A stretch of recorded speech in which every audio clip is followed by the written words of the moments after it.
네, 오늘 말씀은 이사야 37장 21절에서 38절 말씀입니다. 그런데 오늘 26절 말씀이 중심 말씀입니다. 26절 말씀을 읽겠습니다. 네가 어찌하여 듣지 못하였느냐? 이 일은 네가 태초부터 행하여 상고부터 정함으로써 이제 내가 이루어 내가 경고한 성읍들을 서로 돌무기가 되게 하였노라. 아멘. 우리가 행하는 모든 일이 우리 마음대로 될 것 같고 우리가 결정한 것 같지만 하나님이 태초부터 정해놓고 그대로 이루어 가시는, 처음부터 말씀하시고 그대로 이루어 가시는 것이라는 것을 알게 될 때 어떻게 불만을 하고 어떻게 화를 내며 원망합니까? 그것을 모르니까 그런 거죠. 모르니까 그렇게 되는 거죠. 모르니까 뱁새가 뻐꾸기 알을 열심히 기르는 거죠. 알고 나면, 이게 뻐꾸기 알인지 알면 뱁새는 절대로 그렇게 하지 않을 겁니다. 근데 우리는 뻐꾸기 알을 지금도 기르고 있습니다. 그리고 원망하고 있습니다. 한탄하고 있습니다. 하나님께서 처음부터 만들어 놓은 DNA에 의해서 움직이는 프로그램이라는 것을 생각하면서 오늘 내게 주신 모든 것이 행복해지기를 바랍니다. 21절부터 묵상해 보면 오늘 읽은 말씀은 내러티브 이야기이기 때문에 재미있고 이해가 안 가는 얘기가 없습니다. 그러나 한자 한자 읽어보면 2000년 동안 이 글자가 안 바뀌고 여태까지 우리 손에 올 수 있는 이유가 있습니다. 그것은 그 속에 숨어 있는 희한한 뜻들이 숨어 있기 때문에 우리의 마음속을 시원하게 해주는 말들입니다. 그래서 한자 한자를 쉽게 이야기로 그냥 이야기라고 해서 이야기로 읽어버리지 말고 그 말씀을 묵상함으로써 거기서 얻는 은혜가 넘쳐나야 될 것입니다. 오늘 21절에 보면 이사야 이야기를 합니다. 이사야가 히스기야에게 말하는데 이 말은 하나님께서 받은 것을 말하는 겁니다. 마치 이사야가 혼자 자기 스스로 얘기하는 것처럼 보이지만 하나님이 말씀하시는 그대로를 히스기야 왕에게 말씀하는데, 아수르 사네립 왕이 랍사게를 동원해서 그렇게 말하는 것 때문에 마음 상해하지 말고 통해하지 말고 기분 나빠하지 말고 정말 견디기 어렵지만 견뎌라. 얼마나 견디기 어려웠는지 변을 먹고 오줌을 마시고 그 정도로 그랬지만은 끝까지 견뎌서 많이 죽었지만 그래도 살아남은 사람 몇 명을 가지고 다시 살리겠다, 그런 말입니다. 이게 그냥 참고 기다리다가 그냥 아니라 그냥 그 정도까지 가야 된다는 이야기를 오늘 하고 있죠. 그래서 하나님이 뭐라고 하냐 하면 처녀 딸 시온이 너를 멸시하며 조소하였고 딸 예루살렘이 너를 향하여 머리를 들었느니라 하고, 누구 보고 얘기하느냐 하면은 사내립 보고 그렇게 얘기했다, 이런 말입니다. 그에 대하여 이같이 이르시기를, 그 사내립에 대하여 처녀 딸 시온이 멸시를 하고 조소하고 예루살렘이 너를 향하여 머리를 흔들었다. 이 말은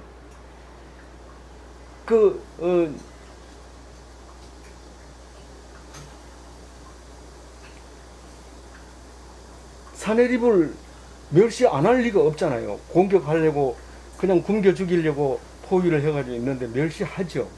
근데 이것을 우리가 읽으면서 옛날 얘기하고 똑같네, 이걸 왜 성경에다 써놨을까? 그렇게 하면 안 되죠. 이게 시온이라고 하는 것은 말씀을 얘기하는 겁니다. 시온이라는 건 말씀을 얘기하는데 말씀 없으면 무시당하는 사내립의 모습을 볼 수 있는 거죠. 예루살렘이 치를 뜬 이유는 몹시 붕괴해 있는, 진짜 하나님 말씀 붙잡는 사람이 정말 몇 명 안 됩니까? 이렇게 꼭 그렇게 해야 되겠습니까? 그렇게 소리를 지르면서 있는 그 시온 사람들의 이야기를 22절에 그렇게 얘기합니다. 그러면서 너들 얘기하는 거 안 들은 것 같지만 내가 다 듣고 있다. 너 기도하는 소리 내가 다 듣고 있다. 너 말 안 해도 기도하는 소리를 들으면 내가 다 알고 있다. 그러면서 이렇게 얘기를 합니다. 사내립에 대해서 네가 해방하며 능력한 것이 누구에게냐? 네가 소리를 높여 눈을 높이 들어 향한 것이 누구에게냐? 곧 이스라엘의 거룩하신 이에게 아니냐? 그러니까 모욕을 누구에게 모욕을 했나? 지금 이스라엘 백성 보고 욕하면 그건 하나님 보고 욕하는 거다. 누구에게 눈을 부릅뜨느냐? 그거 하나님에게 한 것이다. 그렇게 지금 얘기를 하고 있습니다. 그러니까 지금 사내립이 너들을 어떻게 하려 하는 게 아니라 나한테 지금 도전하고 있는 것이다. 그렇게 얘기를 말하고 있는 거죠. 네가 네 종을 통해서 주를 해방하여 이르기를, 이게 사내립 얘기를 지금 하고 있어요. 저 사내립이 랍사게의 말을 이 빨간색으로 표시하고 있습니다. 무력으로 깊은 산 정상까지 정복하고 내가 나의 허다한 병거를 거느리고 산들의 꼭대기에 올라가며 레바논의 깊은 곳에 이르렀으니 높은 백양목과 아름다운 향나무를 베고 또 그 제일 높은 곳에 들어가 살찐 땅의 수풀에 이를 것이며, 레바논의 풍성한 백양목 숲은 아무도 들어가지 못하는 엄청난 빽빽하게 웅창한데 이것을 아수르 군대를 데리고 들어가 가지고 그걸 싹 베버리고 거기다가 좋은 데는 텐트 치고 그렇게 살고 있는 거에 대해서 지금 랍사기를 통해서 그렇게 자기가 하겠다고, 자기는 사실 그 부끄러운 행위인데도 불구하고 자기는 그것을 자랑을 하면서 그건 무력을 자랑하고 있는 거죠. 25절에 같이 읽어봅니다.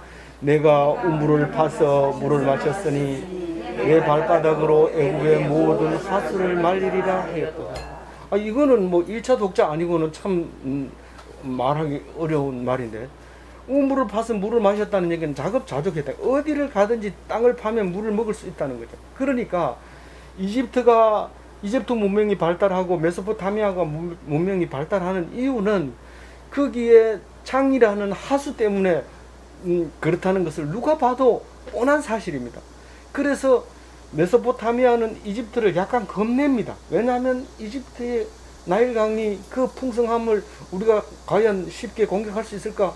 그럼에도 불구하고 이 사람은 이집트를 한번 이겼거든요. 한번 이기고 예루살렘을 공격하고 있는 상태거든요. 자신만만한 상태거든요.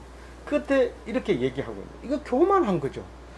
그 발바닥으로 우리 대군이 가가지고 밀면은 그 하수고 뭐고 아무리 창이란 물이라도 말려버리겠다 이러면서 큰 소리를 치는 건데 이걸 갖다가 흰소리라고 얘기합니다. 이건 뭐 힘도 없는 얘기죠. 사실 힘은 말씀에서 나오는 거고 말에 있지 아니하고 능력에 있는 것인데 말만 있고 능력이 없는 거죠. 그런 이야기를 지금 하고 있습니다. 어떻게 알아요? 능력이 있는지 없는지. 결과를 우리가 알고 있잖아요. 결과를. 이 예루살렘을 칠 때는 이집트를 이기고 왔습니다. 그런데 요 뒤에 나오는 18만 5천 명을 죽이고 갔을 때는 이집트에게 깨지고 간 겁니다. 깨졌지만 그래도 이집트는 결국은 망하는 거예요. 이집트에 아수르에게 망하지만 갈 때만큼은 깨지고 가는 거예요. 깨지고 가면서 불안해가지고 얼른 도망을 가게 되는데, 그게 오늘 어제도 영을 부어주리니 하는 말이고 오늘 또 코를 깨가지고 가리니 이 말을 하고 있습니다. 그 가는 것이 그냥 뭐 누군가가 해서 그렇겠지 이게 아니라 하나님이 처음부터 계획해가지고 그렇게 가게 만들었다는 겁니다. 그 말을 26절에 하잖아요. 오늘 중심 말씀이잖아요. 아까 읽었잖아요. 네가 듣지 못했느냐? 누구 보고 하는 겁니까? 사내립 보고 얘기하잖아요. 이 일들이 뭡니까? 지금 네가 애굽을 이기고 예루살렘을 공격하고 레바논을 정복하고 한 것에 대한 이런 일은 내가 태초부터 행한 바요. 처음부터 내가 그렇게 해왔고 상고부터 정한바다. 그러나 이제는 우리 목사님이 축도할 때 이제는 하잖아요. 이제는 과거 상황하고 다르다. 과거에 매달려가지고 이러고 저러고 하지 마라. 지금은 내가 그거 소용없고 내가 내 일을 이루겠는데 견고한 성읍들을 흘러 돌무디가 되게 여기서 이제는 그 태초부터 말했던 것을 이제 돌무더기로 되게 만들었다는 얘기죠. 그러니까 과거도 내가 했고 그 과거를 이야기했던 것을 내가 견고한 성읍을 돌무더기가 되게 하는 것, 지금 이제 했는 것이 그것이 그거라는 거예요. 이제 여기 이제는 이후가 아니라 지금까지 이제입니다. 제가 네모를 쳤는 바람에 뒤로 읽어버렸는데, 이게 지금까지 네가 견고한 서봉을 헐고 돌무더기가 되게 한 것, 그것이 말씀에 의해서 성취하기 위해서 한 거다. 그렇게 내가 한 거다 라고 얘기를 하고 있습니다. 근데 이거는 사내리 보고 하는 얘기인데 우리가 은혜를 받고 있어요. 27절 읽어봅니다. 그러므로 주민들이 힘이 약하여 놀라며 수치를 당하여 들의 풀과 같이 푸른 나물같이 지붕의 풀같이 자라지 못한 곡초같이 되었느니라. 지금 견고한 성이 무너진 것을 이제 모습을 보여주는 거죠. 그 중동 지방에는 풀이 잘 자라다가 참 지붕 위에도 풀이 잘 자라요. 이게 이거 엄청나네. 이런 풀이 어떻게 자라나 이러지만, 동풍이 사막에서, 아라비아 사막에서 뜨거운 바람이 싹 불면 아침에 일어가 보면 바짝 말라 있는 거예요. 바람이 그 풀을 말려가지고 바짝 말라 있어요. 그러면 우리가 그걸 들여다보면 어떤 생각이 나요? 우리의 인생도 이렇게 말라가는구나, 이렇게 생각을 해야 되죠. 근데 그 생각도 못하고 지붕 위에서 내려와가지고 마누라 야단치고 이렇게 하면 그거는 하나님이 준 메시지를 받지 못하는 거죠. 그 모습을 지금 보고 있는데, 산헤립을 보고 지금 네가 부수고 있는 이 성들이 풀과 같이 그렇게 되었다. 그건 내가 처음부터 얘기했고 지금도 그대로 이루고 있다. 그 얘기를 합니다. 그러면서 28절에 산헤립의 거처와 산헤립의 출입과 네가 나를 거슬려 분노함을 내가 아노라. 히스기야 왕의 기도도 알고, 산헤립이 지금 어디에 살고 있고, 이 출입이라고 하는 것은 이 정치를 하는 거죠. 관리를 하는 거죠. 들어가면서 방 치워라, 나오면서 문 닫아라, 계속 이렇게 하는 것을 말하는 건데, 그리고 나를 거슬려, 하나님이라는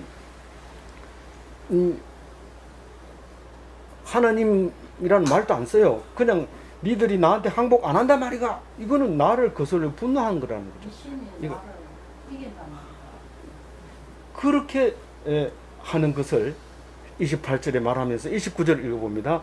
네가 나를 거슬러 분노함과 내 오만함이 내 귀에 들렸으므로 내가 갈고리로 내 코를 깨며 제갈로 내 입을 물려 너를 오던 길로 돌아가게 하리라 하셨나요? 정말 그랬습니까? 성경은 정말 그랬다고 얘기를 합니다.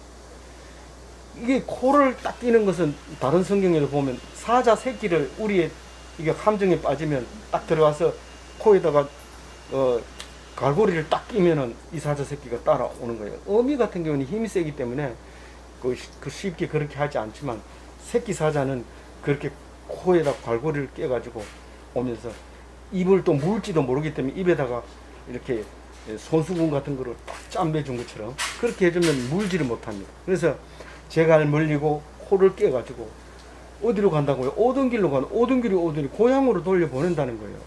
이게 이 앞에 어제 묵상할 때는 내가 그에게 영을 부어 놓으리니 이런 말을 했죠. 그 영이 뭐라고 했어요? 아주 루아흐, 성령, 마음인데 영이고 마음이고 이런 말로 번역이 되는데 아주 얄팍한, 그러니까 건들면 터질 것 같은, 그러나 너무 아름다워. 그게 영인데 그게 터져버리면 갑자기 마음이 급해지면서 내 고향에서 나를 반역하는 사람이 생겼다고, 내가 이래 나와 있었더니 안 되겠다 그러면서 가는데, 사실상 역사학자들은 이집트에서 깨지고 18만 5천 명이 하루아침에 깨지고 그러고 갔다, 네, 그렇게 얘기하는데, 그거는 역사학자들이 성경을 보고 거꾸로 맞춘 거고요. 우리는 성경 말고는 내 눈으로 볼 수 있는 건 아무도 없어요. 성경은 아무 말도 하지 않습니다. 그러나 그것을 온갖 것으로 생각해내는 우리 사람의 능력이 그 또한 대단한 얘기죠.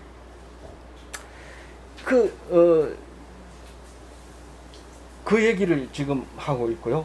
30절 한번 읽어볼까요? 왕여 이것이 왕에게 징조가 되리니 원래는 스스로 난 것을 먹을 것이요 둘째는 또 어디에서 난 것을 먹을 것이요 셋째는 심고 얻으며 포도나무를 심고 열매를 얻을 것이니라. 예, 우리가 아프리카에 이제 아메리카 북아메리카에 도착한 영국 청교도들은 처음에 도착하면 배 안에서 다 소진돼 버리고 먹을 게 없습니다. 도착하면 들에 나가서 먹을 게 없나 찾아서 뜯어 먹습니다. 스스로 난 것을 먹지만 둘째 해는 여기 가니까 밀이 자라더라. 그래서 밀밭에는 가지 마라. 다 자랄 때까지. 그래서 그 다음에도 거기서 난 것을 먹는데 좀 낮게 먹겠죠. 짐승도 못 들어오게 하고 이렇게 해서 먹겠지만 둘째 해는 거기서 그 셋째 해는 그것을 씨를 받아다가 심고 여기에는 이게 잘 자라더라 하면서 심고 그래서 그것을 심어서 먹습니다. 나중에는 이 포도 농사 또 나무 심는 그 배워가지고 풍성하게 살 수 있게 됩니다. 그럼 또 하나님 프로그램에 의해서 또 멸망시킵니다. 그게 이제 몇백 년 남았는지 얼마 남았는지 모르지만 또 싹 썰어가지고 깨끗하게 한 다음에 다시 시작할 겁니다. 그래서 30분의 1, 60분의 1, 100분의 1을 남겨두고 다 민 다음에 다시 한번 그것으로 살려낸다고 오늘 성경 말씀 속에서 그렇게 말하고 있습니다. 우리가 정신을 차리고 있어야 됩니다. 땅에서 영원히 살지도 못합니다. 하나님께서 주시는 영원한 천국에서만 살 수 있는 것입니다. 61절을 봅니다. 31절 유다 족속 중에 피하여 남은 자는 다시 아래로 뿌리를 받고 위로 열매를 맺으리니 그 100분의 1 중에 하나가 딱 남아가지고 뿌리를 쏙 받고 위로 열매를 쫙 거두고 상상해 볼까요? 엄청나잖아요. 너무 멋있잖아요. 그 전에 뭐 부러진 가지, 흔들거리는 가지, 벌레 먹은 가지 없잖아요. 다 없어졌잖아요. 하나님이 깨끗하게 하시고 다시 시작합니다. 뿌리가 튼튼해야 열매가 튼튼하죠. 그래서 자리를 회복하는데 훨씬 더 멋진 그런 자리를 만드는 것을 상상할 수가 있습니다. 그렇게 하겠다는 거예요. 그게 한다는 거죠. 32절 이는 남은 자가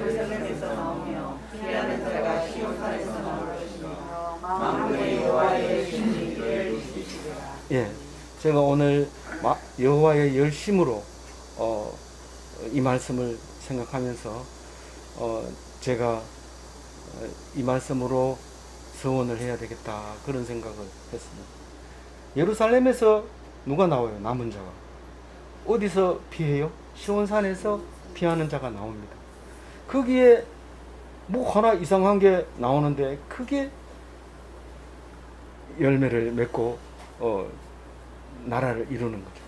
그 예루살렘이 뭐고 시온이 뭡니까? 지금까지 해왔으면 대답할 수 있어야죠. 예루살렘이 뭡니까?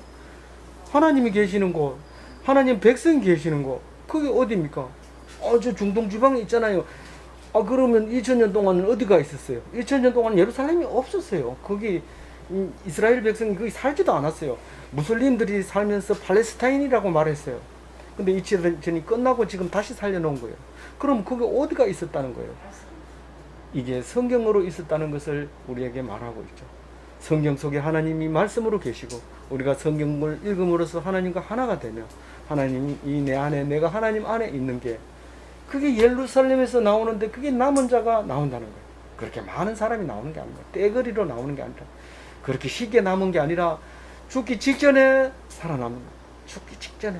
이거 하루만 늦었으면 사내립이 돌아가지 않았으면 굶어 죽었을 뻔한 사람이 죽기 직전에 하늘을 돌려보냄으로써 살아납니다. 그런 남은 자가 예루살렘에서 나온다는 거예요. 시온산에서 나온다는 거예요. 근데 그거를 하나님은 다리 흔들면서 뭐 초코파이 먹으면서 그렇게 일을 이루어 가는 게 아니래요. 엄청 열심히 일을 하는데 우리가 잘 때도 일하고 눈동자 같이 일하는 눈동자는 밤에 안 잡니다. 그래가지고 죽지도 않아요. 죽으면 눈동자가 이제 가죠. 그래서 눈을 제일 먼저 까디집어 보고 눈동자가 희미하면 죽은 거고 죽기 직전까지는 눈동자는 안 잡니다. 다른 몸은 다 자도. 눈동자같이 열심히, 우리는 안식일 날 쉬지만 하나님은 안식일 날 안식. 그래서 예수님이 아버지가 일하니까 나도 일한다 그러면서 주일날 안식일 날 일했잖아요. 그 열심으로 결국은 그 씨앗 하나를 가지고 그 계획된 대로 이루어가고 만다. 그런 얘기를 합니다. 33절 읽을 차례죠. 시작. 그러므로 여호와께서 아수르 왕에 대하여 이같이 이르시되 그가 이성에 이르지 못하며 하사나는 의리로 쏘지 못하며 망대를 가지고 성에 가까이 오지도 못하며 분노를 잡고 치지도 못하겠소. 하나님은 이스라엘 예루살렘을 절대로 공격 못한다고 말을 하고 있습니다. 그래서 결국은 실패하죠. 아수르는 돌아갑니다. 그래서 유비연락에 이집트까지도 망했는데 예루살렘만 남아 있다는 사실을 알게 됩니다. 그러나 끝까지 그렇게 남기둡니까? 너희들이 다른 데는 다 멸망해도 예루살렘 성전만큼은 안 망하다고 생각하는 그 믿음이 잘못됐다. 그게 잘못됐다. 이것은 망할 것이다. 그것을 예레미야가 온통 그 얘기하면서 결국은 이 땅덩어리가 아니라 하나님 말씀이 예루살렘이구나 하는 것을 알게 될 때 성경이 완성되게 되는 것을, 그래서 우리에게까지 2000년 동안 우리에게 전달이 되면서 한 자도 안 빠뜨리고 오게 된다는 걸 생각할 때 감사한 일이죠. 너무 감사한 일이죠. 그래서 그가 오던 길로 그 길로 돌아가고 이성에는 이르지 못하리라. 나 여호와의 말이니라. 그렇게 하면서 예수 그리스도를 탁 카드를 내놓습니다. 그게 35절 얘기입니다. 예수 그리스도가 어디 있어요? 35절에 있나요? 있습니다. 읽어봅니다. 대저 내가 나를 위하여 내 종 다윗을 위하여 이 성을 보호하며 구원하리라 하셨다. 지금 이 얘기를 히스기야 보고 합니다. 이 다윗 왕 빼면 히스기야가 최고 훌륭한 왕입니다. 훌륭하다는 게 뭔 일을 했는데요. 하나님께 믿음이 그렇게 강했다는 거예요. 죽어가면서도 결코 항복하지 않은 왕, 다윗 왕. 기도해서 15년 생명을 연장한 왕. 그 왕이 히스기야인데 다윗 왕을 위하여 이 성을 보호하여 구원하리라. 다 그렇게 얘기해요. 네가 다윗 신앙만 하냐? 이런 말입니다. 다윗 신앙만 하냐? 그러므로 내가 다윗의 후손으로 내가 이 성을 보호할 수 있는 사람을 보내겠다. 다윗의 왕위를 가지고 온 사람을 보내겠다. 이 왕을 영원히 지킬 사람을 보내겠다. 예수 그리스도를 보내겠다. 그래서 이것을 다른 데서 인용하잖아요. 그래서 다윗의 자손이요 이러면은 깜짝 놀라면서 조용히 해. 이런 아직 때가 안 됐어. 그게 말. 그래서 나중에는 네가 다윗의 후손 유다의 왕이냐? 네가 말했다. 이렇게 하죠. 애써서 뭐 내가 하나님의 아들입니다. 이렇게 광고 쓰고 여기 붙이고 저기 붙이고 이런다고 해서 될 일이 아니거든요. 하나님이 다 계획대로 하는 거예요. 아무리 다른 길을 가고 싶어도 못 가요. 그 길을 갈 수밖에 없어요. 하나님 다 만들어 놨어요. 왜요? 내 머리를 내 생각하는 것을 하나님이 만들으셨으니까. 36절 읽어봅니다. 여호와의 사자가 나와서 아수르 주민에서 18만 쳤으므로 아침에 일찍 일어나 본즉 시체입니다. 어떻게 죽었는데요? 몰라요. 성경은 그런 얘기 안 합니다. 너무 많이 알지 마라. 다친다. 죽였으면 하나님이 죽인 걸로 알고 감사해야지. 누가 죽였느냐? 이집트 사람 죽였는데 살해하러 가자. 우리 이리 가야지 되겠냐? 이집트 사람 오고도 잘해주자. 우리 성경을 읽다 보면은 유대인이 얼마나 위대한지 몰라요. 그래서 뛰어가가지고 어떤 사람은 유대인 보고 고맙습니다. 성경을 써주셔서 감사합니다. 예수님을 보내주셔서 감사합니다. 그럴 필요 없어요. 하나님이 보내주면 그걸로 끝나는 거예요. 이제는 오직 예수 그리스도만 보면 되는 거예요. 37절 읽어봅니다. 이에 아수르의 사내립 왕이 돌아가서 니느웨에 거주하니. 이 니느웨가 니느웨 하면 뭐가 생각이 나요? 요나가 생각나요. 이게 니느웨가 거기 아수르의 수도인데 고향으로 간 거죠. 사내립이 고향에 가서 죽어요. 죽는데 이게 죽는 건 20년 뒤에 죽어요. 이 얘기 하고 난 다음에 20년 뒤에 죽는데 우리는 급하게 바로 가자마자 바로 죽었는 줄 아는데 그래서 역사학자들은 20년 뒤에 죽었으니 그 일하고 다른 거다 뭐 이런 얘기하지만 성경은 정확하게 그 얘기를 하고 있습니다. 자기 아들이 여럿이 있었는데 셋 다 왕을 물려줄 수는 없고 한 사람만 신경 써서 챙겼더니 두 사람이 신경질이 나가지고 죽여버려요. 그러니까 자동으로 그 아들이 왕이 된 거예요. 그게 에살하돈이. 우리가 아무리 노력을 해도 하나님은 하려고 한 대로 하고 있습니다. 우리가 억하 심정을 가지면 그 심정을 이용해서 하나님의 뜻을 이루고, 내가 사랑하는 마음을 가지고 있으면 그 사랑하는 마음으로 인해서 하나님의 뜻을 이룹니다. 우리는 아무리 발버둥쳐를 쳐도 하나님의 DNA에 의해서 코 크기와 눈 크기와 눈의 시력과 수명과 모든 것이 정해진 대로 이루어져 가고 있습니다. 비타민 많으면 뭐 오래 살던데요. 오래 살지요. 그러나 길어봐야 10년 차이가 안 납니다. 너무 노력하지 말고 왜 그렇게 오래 살려고 그래? 이러니까 아니 오래 살려 하는 게 아니라 건강하게 오래 살려고. 건강하면 안 죽지 그게 어떻게 살아요? 죽어요? 안 죽습니다. 그건 건강하게. 그래서 누구든지 건강하게 살다 가고 싶으면 예수님을 닮으세요. 예수님 얼마나 건강하게 돌아가셨어요. 펄펄 날 때 23살 나이에 지금 장가도 안 갈 나이에 가셨잖아요. 그러니 그렇게 살려면은 건강하게 살려면 예수님이 충성하라. 그런 말하고 있는 거죠. 그래서 하나님의 은혜로 살아가는 사람이 돼야 되지 목적을 달성하려고 살려고 하지 마시기를 바랍니다. 네. 감사합니다. 기도하겠습니다. 하나님 감사합니다. 우리에게 주신 귀한 말씀 우리에게 힘이 됩니다. 이 힘으로 살아가게 하시고 이 능력으로 살아가게 하여 주옵소서. 우리가 왜 죽습니까? 무기가 없어 죽습니까? 먹을 게 없어 죽습니까? 하나님 말씀이 없어서 죽는다는 사실을 알게 하여 주옵소서. 많은 사람이 병들어 죽는다고 생각하지만 어리석은 말씀인 것을 말인 것을 기억하게 하시고 건강보다는 말씀을 더 붙잡는 귀한 하나님 백성 되게 하여 주옵소서. 감사하옵고 우리 주 예수 그리스도 이름으로 기도 올리옵나이다.